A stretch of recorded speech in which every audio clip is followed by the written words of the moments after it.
అన్నా ఈ ఒక్కటి చెప్తా యాద పెట్టుకో అన్న.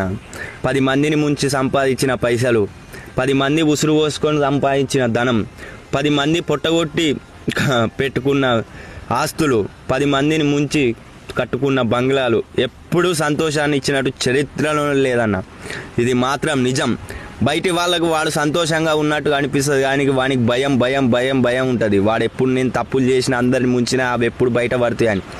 అదే మాలాంటోడు కష్టపడి పని చేసేటోడు బురదల దిగి పెండల బొర్రి పెండ ఎత్తి కష్టపడి పొద్దుందాము కష్టపడేటోడు వాడు ఏ పని చేసినోడైనా సరే, వాడు సంపాదించిన 10 రూపాయలైనా సరే వాడు ధైర్యంగా ఖర్చు పెడతాడు, ధైర్యంగా ముంగటేసుకుంటాడు.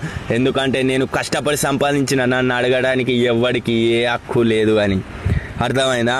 కోట్లు ఉన్నోడే గుట్టు అని బతుకుతాడన్న. అదే నాలాంటోడు మనలాంటోడు ధైర్యంగా గల్లా ఎగరేసుకొని బయట తిరుగుతాడన్న.